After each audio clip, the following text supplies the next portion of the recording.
now I'm into deep, you see. It's got me so bad I just can't sleep. Get me out of here. Please get me out of here. Just help me. I'll do anything. Anything if you'll just help get me out of here. Chica Chicken strummed a single chord on her superstar guitar, giggling in approval. She prepared to get serious, widening her stance and rolling her head back to free up her neck joints. In the blink of an eye, she launched into a blistering guitar solo. Her fingers fluttered up the fretboard while she danced across the strings with a pick in her other hand, reaching a screaming high-note climax with a slide of her pick. She started to jam and noodle as she pleased. She didn't follow along to any song or riff that she already knew. She simply let herself be carried away in the joy of music, trying to take her mind off of how concerned she was for Freddy after his malfunction today. Toys, plushy, plastic cups and pizza boxes lay strewn about on the green carpet floor pattern, with pink hearts and images of Chica's smiling face plastered upon and around the strawberry pink walls of her room were harness, just the same as there were for her friends. Chica's room had always been something of a pigsty compared to the others. So much so that janitorial services had installed air fresheners in her room and mandated she fetch a trash bag from her back room to do a self-cleanup once a week. Generally, she followed their rules, but there had been a lapse in programming here and there where she'd forgotten to clean up after herself and the janitors chided her for it. But even then, it was hard for the staff to get to. Upset with her, she would get all bashful and apologetic when confronted about it. And even the crying Iresto staff members had to concede that her playful demeanor and childlike snacking was at least a little bit endearing. All the staff members except for one that was. It was then, as a power cord blared from the amps over the backroom door, that she realized she hadn't done this week's cleanup yet. Her eyes popped open, and she left her guitar leaning against her desk as she hurried into the back room. Okay, trash bags. Gotta get a... She turned to the shelves along the wall, but the box of trash bags was not in its usual spot, next to the replacement air freshener capsules. On top of that, the spare Fazwatch that was kept in each back room was also missing. If box had gone. Huh?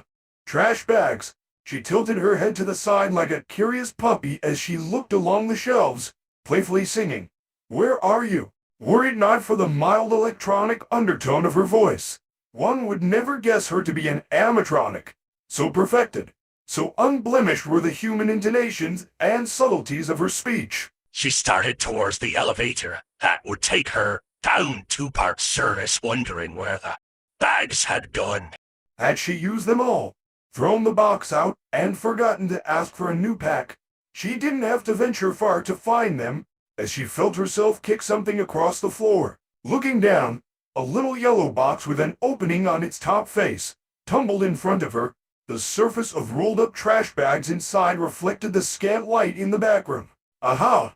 There you are, she exclaimed to no one in particular, reaching down for the box.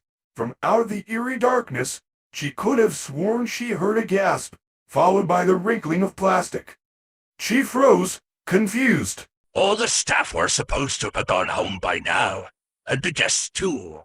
There was Miss Vanessa, security guard, but she had already left Rockstar Row. She couldn't be back here. Hello, is someone there? She spoke, disarming and dear. This area is off limits. If there's anyone there, please come out. Stepping through the opening in the inexplicable chain-link fences, she looked toward the recharge station. There, in the glow from the lights, tucked against a pile of cardboard boxes, a lone trash bag lay on its side, seemingly full.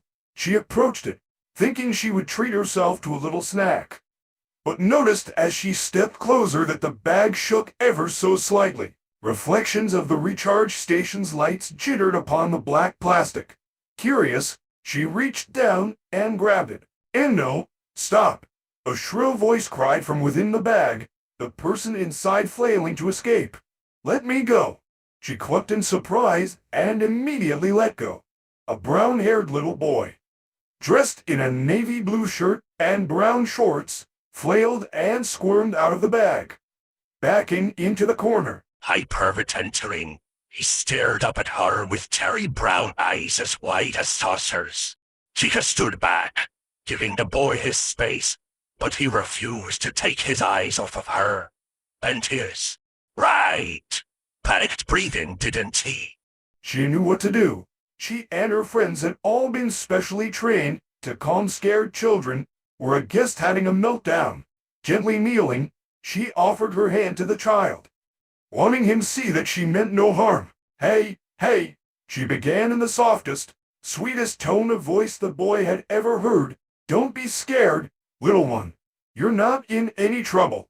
She inched towards him, taking extreme care in her approach. My name's Chica Chicken. Can you tell me your name? She asked, putting her hands together. I am Gregory. Oh, what a cute name. I've never met someone named Gregory before. His breathing quieted ever so slightly with this remark. He clearly felt more at ease now. Well, Gregory, I can tell that you're a little scared. Would you like to step into my room? We can. Talk there if you'd feel more comfortable. You're not gonna take me to her, all right? Take you to Miss Vanessa. He nodded, pupils dilating at the mention of the security guard. I won't. I just want to talk to you. Honest. He hesitantly reached out, wrapping his fingers around one of hers, letting her notice he wore the missing Faz watch on his wrist. Not wanting him to feel like he was being forced to do something he didn't want to, Chica didn't close her hand around his, instead letting him hold her finger as she led him to her white leather couch. A quick closing of the curtains later, as she could tell he wanted privacy, and she joined him there. Why are you still here so late, Gregory? She asked, her hands in her lap as she discreetly scanned him.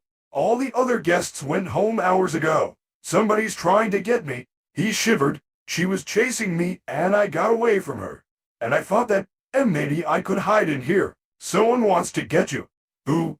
She tried to cross-reference her scan of him with the security database, but the only result she received was a connection error. I don't know. Okay, I don't know what I did, or why she's after me, but she's, he covered his face with his hands, trying not to start crying. She offered him her hand, which he gripped tightly. Do you think this person might still be in the Pizzaplex? He nodded as he rocked himself back and forth by trying to calm himself. A crazy story, but she didn't dare question it. She and her friends lived by a set of rules at the Mega Pizzaplex, with one rule they obeyed above all. The golden rule: never hurt the children. Someone was here, trying to do just that. This was a serious matter. I have an idea, she said as she checked the time on her internal clock. It's only 11:48, and the front doors don't lock till 12 on the dot. If we move fast, I could probably get you out of here before midnight. Would you be willing to let me escort you? I'll keep you out of sight of Miss Vanessa. You promise me you won't take me to that security guard lady. I really don't trust her. I'll keep you safe, Gregory. She laid a hand on her chest piece, as if to swear on her heart. I promise you. Trusting in her words, he let her lead him to the door, still holding her hand. Come on, let's get you out. She tugged on the door handle, but it did not slide open. Huh? She tried tugging harder, but the door wouldn't budge.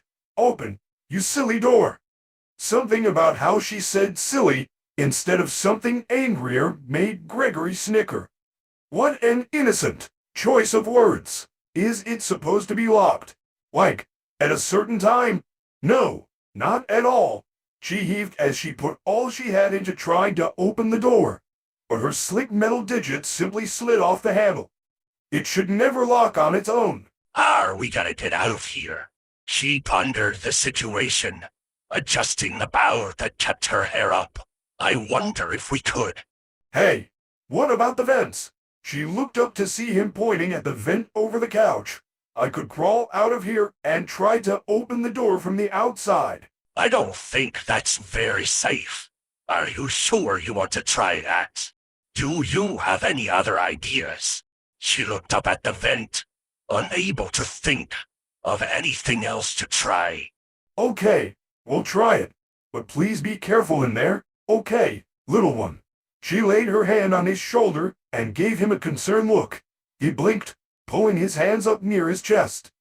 I'll be fine, he assured her, touched by how she cared for his safety. Chica stood up on the couch's armrest and removed the vent cover, proceeding to lift Gregory up with both arms. Be sure to find a photo pass at the convenience counter. That should unlock the door. If you need to talk to me, you can use the Fazwatch you have. Gotcha. He repeated her instructions under his breath as he turned around and started to crawl through the vent. Oh. Gregory, wait, she called, thinking of something else. He returned a moment later, poking his head out from the vent. Yeah, while you're at the convenience counter, can you find me a snack? I'm really hungry. She twiddled her thumbs, as if knowing her request was frivolous. You've got food lying all over the place in here. What do you need me to get you more for? I know, Shewing. I'm just really hungry. Please, Gregory, you can get something for yourself while you're at it. He sighed. Sure, I'll find you something. Ahaha, yay. She clapped and hopped in place. Thank you. Gregory rolled his eyes, but he still found it in himself to chuckle at how excitable she was as he turned around and crawled through the vent. Reaching the end of the ventilation shaft and finding this end overlooked the east end of Rockstar Row. After a few kicks, he knocked the cover out of its frame, and it clattered the linoleum floor with a loud clang. Leaping down, he surveyed the area. Nobody lingered to hear the racket he'd caused. Ladies and gentlemen, thank you for visiting, and we hope you enjoyed the show. An automated announcement relayed from the PA system, giving the punchy 1980s pop. Freddy and the gang are pretty tired, but they'll be back again after a few days of scheduled maintenance. As the announcement went on to inform whatever patrons might still be there that it was closing time. Chica pulled the lime green curtains apart and waved at him before pointing towards the other endo. At the hall, past all the other green rooms. Gregory nodded and headed in that direction.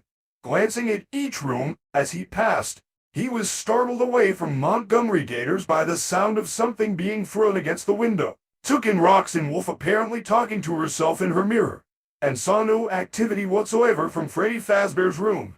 There was an opening in the curtains, but there appeared to be no bear on the other side. Having crawled under a jammed door to reach the convenience counter, the first thing he noticed was a large and well-illuminated cutout of Freddy himself stating, "One free asterisk photo pass." Standing tall and proud, with a small present box at its feet. Popping it open, he withdrew the pass. Chica, I found the photo pass. He spoke into the Fazwatch. I'm gonna see about the snacks. Now, good job. Please hurry back once you find the snacks because I'm starving. Looking at the counters at the other end of the room, he could make out a menu in the neon lighting. Making his way over to it, he found a mini fridge behind the counter and withdrew to ice cream sandwiches. Stuffing the photo pass in his pocket and leaving one treat on the countertop, he scarfed down one of the ice cream sandwiches.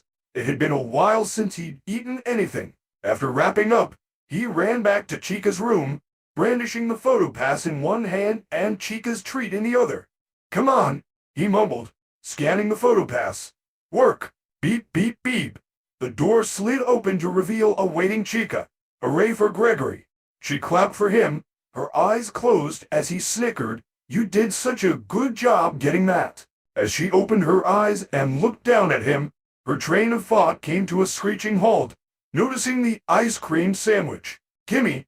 she squealed, snatching it from his hands and tearing the wrapper off. "Ah, hey!" Gregory laughed, watching her gobble it down. She hummed, gave him the snack. "It's been a long time since I had any ice cream. It's so delicious." You're weird. The boy chuckled. Oh, hush. I'm sure you'd have the exact same reaction if you had ice cream after not being allowed to have it for so long. Gregory shook his head, unable to stop smiling at her. Now, come on, Cupcake. Let's get you out of here. The two of them strolled hand in hand past the other rooms, back in the direction of the convenience counter. Chica also took a glance into Freddy's room, only to see through the part in the curtains that all was still on the other side of the glass. Freddy was nowhere to be seen. We'll go through the utility tunnels. That's the fastest way to get to and from anywhere in the Pizzaplex, she explained as she opened a set of double doors, a lavender glow rising in her eyes to light the way. Stay close, Gregory. It's dark down here. The two of them descended several flights of stairs on the way down, Gregory holding her hand tightly as their footsteps echoed all around in the cavernous blackness. As they rounded a corner into the tunnels, Chica felt him tug on her arm. Looking back at him, he'd come to a stop holding his upper leg in pain. What's the matter? I wasn't watching where I was going when she was chasing me earlier. I ran into one of the tables in front of the stage, and I hit my leg pretty hard. AWW. Poor little guy. Let's get you to a first aid station. Don't worry about it. I'm fine, but I don't want you running around all bruised up. Cupcake, I'll just fetch you an ice pack from the first aid station. Right this way. It'll only take a minute. Gregory relented, allowing her to lead him to the first aid station. After sitting him down on a fold-out chair, she retrieved an ice pack from a freezer. Now, just hold this over the area that hurts, like so, she demonstrated by pressing it against her bicep, passing it to him afterwards. Just as he pressed it against his shorts, a voice called out from the staircase behind them. Hello, little boy, if you're down here, say something. Quick, Chica whispered, pointing to a privacy curtain, high over there. Gregory ducked out of sight while Chica stood up and looked around the shelves of supplies, pretending to look busy as a beam of light shone down from the stairs, growing in intensity until a blonde-haired, green-eyed woman in a security uniform arrived at the bottom. She cut herself off, giving an exasperated sigh. In the security guard's eyes as she glared at the chicken was a look that spelled out, ugh. Why her? Chica, Vanessa scolded, shining her flashlight at the animatronic, making her whip around to face her. What do you think you're doing down here? Her words reverberated in the break room. Vanessa sounded drained of all enthusiasm just from the sight of her least favorite member of the All-Star Band, you. She was operating on 3 cups of espresso for tonight's shift. Still, Chica's very presence enervated her so. Oh, hi, Miss Vanessa. Chica waved happily, acting natural. I was about to clean up my room when I realized I was out of trash bags, so I came down here to look for another box. And the first place you thought to check was down here. Vanessa rose only to Chica's neck. The beam of her flashlight shone up at the giant robot, who, despite her stature, conducted herself with the gentle and earnest politeness of someone who'd never heard a fly. I checked the convenience counters first, but I couldn't find any at either of them. Chica gave an exaggerated shrug, her palms up as she raised her arms from either side. As the bird tried to explain herself, Vanessa noticed brown smudges around her beak, and a white, marbly dribble lining the inside. Hold it, said the guard, looking closer. You stole ice cream from the snack bar again, didn't you? Chica blinked, not expecting to have been caught. Well, not exactly. But what? Go on, explain yourself. I didn't steal from the snack bar. But Chica brought her hands together, twirling the tips of her index fingers against each other. I guess I did eat an ice cream sandwich. She giggled nervously, expecting the gentle reprimand the other staff members gave her. Vanessa, however, grabbed Chica's wrist with an entirely unnecessary level of anger, and shouted, You know you're not allowed to eat ice cream, and you know why you're not allowed to. It leaks out of your food pouch and damages your hydraulics. She averted her gaze, hiding her hands behind her back. I'm sorry, Miss Vanessa. Look, We're like 15 minutes from closing, and some kid is sneaking around backstage. If you see anything, notify me immediately. I already alerted the others. Now, you and I are gonna have a little talk about your eating habits, in parts and service at 3:30. Do I make myself clear? Crystal clear? Miss Vanessa, Chica whimpered, defeated. I'm really, really sorry. Vanessa didn't say another word, simply turning away and storming out in the direction Chica and Gregory had come from. A few moments passed until they heard the sound of the double doors at the top of the staircase slamming shut, echoing in the distance. You can come out now, Gregory. Emerged from behind the curtain, seeing the sorry look in her bulbous eyes. Is what she said true? That you can't eat ice cream because it messes with your insides? Yeah, it's true. How bad is it? If I eat a lot of it, it gets really bad. Just one ice cream sandwich shouldn't be too bad. I would have gotten you something else if I'd known. Oh, don't feel bad. I should have been more specific. She looked down, seeing him pressing the ice pack on his injured leg. Does it still hurt? Yeah, a little, but I'll be fine. Would you like me to carry you the rest of the way? She offered her open arms. Gregory looked up at her, surprised by her offer. Yes, sure, I guess. She leaned down and scooped him up in her arms while he wrapped one under her shoulder, using his other hand to keep his ice pack steady.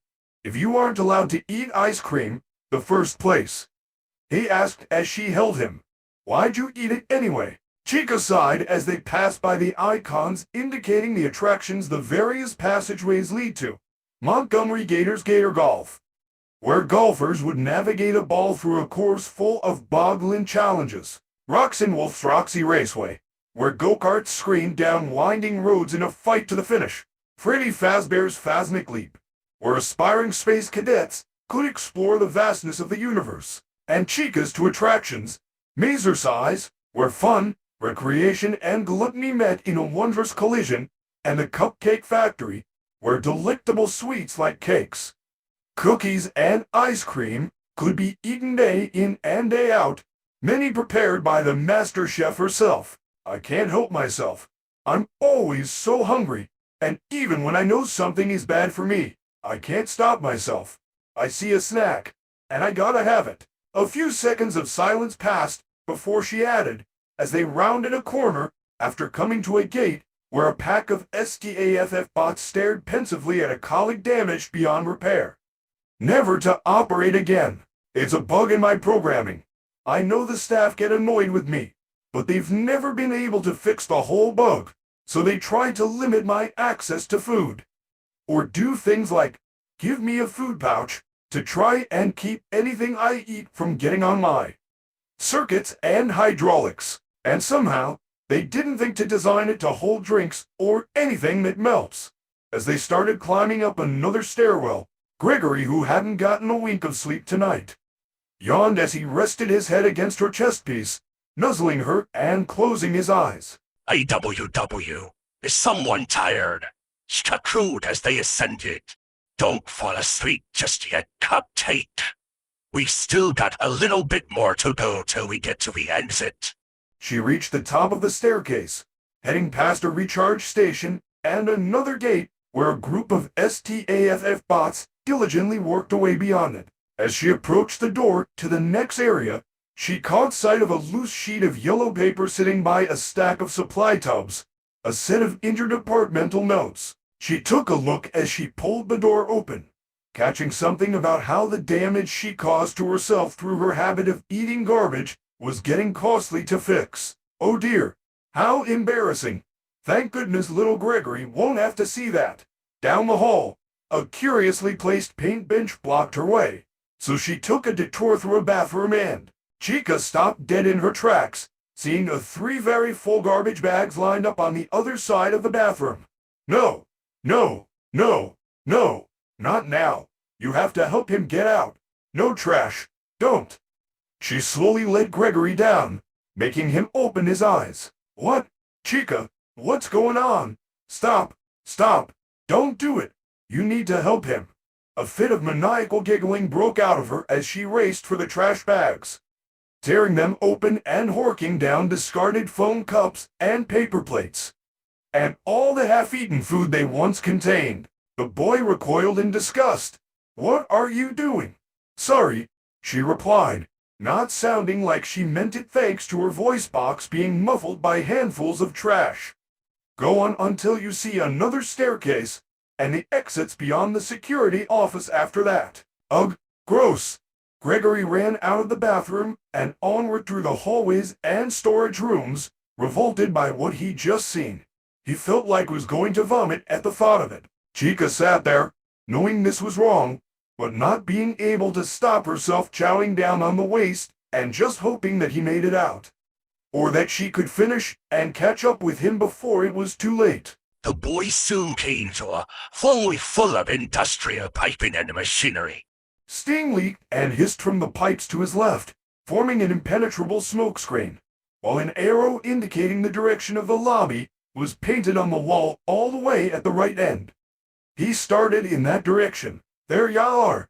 The gravelly scream of some creature with a thick as bog water Louisiana accent made the boy spin around just in time to see Montgomery Gator burst out of the mist behind him, laughing as he charged at the boy. Gregory screamed as he made a break for it, nearly falling over as he turned the corner and headed for the lobby. From back in the bathroom, Chica perked up, hearing his screaming. "Gregory," she gasped, leaping back to her feet and sprinting after him. "Oh, curse you, silly bird. By doom, he can continue on his own." Gregory reached the stairs Chica had mentioned, which he ran up as fast as his legs could carry him. Dashing to the right after reaching the top, he found the security office too. He skidded to a stop inside the office, and the security door shut behind him. He breathed a sigh of relief, believing he was safe. That was, until Monty started pounding on the door, roaring with each punch he landed. "Gregory," came the digitized voice of Chica. "I'm so sorry for leaving you. Are you okay?" He looked down at his Fazwatch, where the voice came from. "Chica, I found the office, but Monty's at the door and the power's only at 15%. How am I gonna get out of here?" "Monty's chasing you. Audible confusion on our end. Okay, I think there's supposed to be a big button on the desk that should give your Fazwatch access to the security cameras. Is there one?" Looking up, he saw the unmissable button, sitting front and center on the desk. He slammed the button down as he panicked, receiving a notification from the watch. Checking it. He started receiving footage from the cameras outside the office. "I'm getting the footage. Thank goodness. Tap on those cameras and see if there's anyone between you and the exit. There should only be a short hallway after that office. And then you'll be home free." He hurriedly checked each and every one along the hallway outside the right-hand door, and saw that, miraculously enough, the coast was clear. "It's all clear. I'm gonna make a run for it. Hurry. Gregory, hurry. It's 11:59, but you can probably still make it if you run." With a pounding heart, he rocketed out of the office, running faster than he ever had in his life. He bounced off the walls instead of slowing to take corners on his way to the exit. Bursting out the last set of double doors, he found himself in the main lobby. He didn't have time to admire the dazzling neon and rotating screens upon the pearlescent pink pillars holding up the roof. The exit was dead ahead. Freddy Fazbear's Mega Pizzoplex is now closed, sounded an automated announcement. "Initiating nighttime protocols." As soon as the voice had finished, a shutter began to roll down over the exit. No, wait, I'm still here." He leapt and jumped in hopes that he could just barely make it out, but it was not to be. The shutter landed with a resounding thud, and he ran straight into it, falling backward on his behind. "Oh, no," he whimpered, staring at the shutter in disbelief, Freddy's face mockingly smiling back at him. Trembling, he called Chica on his Fazwatch. CH Chica. "Oh, dear." Her voice was brittle and worried. "Did you not make it?" A quivering, anxious breath escaped him. "And no, I didn't. I'm stuck here." Chica moaned sadly on the other end. "I'm so sorry, Cupcake." You would have made it out if I hadn't. Oh, Gregory, I'm so sorry I abandoned you. He found it hard to disagree that he might have made it out, but he didn't feel angry with he. It's okay. Can you please come get me? I'm on my way. I won't leave your side again. We'll just have to keep you safe till the doors open up again at 6 o'clock sharp. Try to keep moving and stay out of sight till I can get to you. I'm gonna get you out of here. I promise. Gregory blinked to clear his eyes of the tears that were forming. He never had someone show such dedication to him in his whole life, let alone from an animatarian. Thanks. If anything happens, we'll tell each other, right? Right. I'll let you know if something happens as soon as it does. I'll see you soon. Stay strong till then, Cupcake. I know you can do it. They said goodbye and signed off. Gregory turned around to see the giant statue of Freddy Fazbear beyond the entry gates, and a smattering of patrol bots guarding his golden image. He braced his breath as he psyched himself up, rising back to his feet. You're gonna be okay. Be strong until she comes back. You can do this.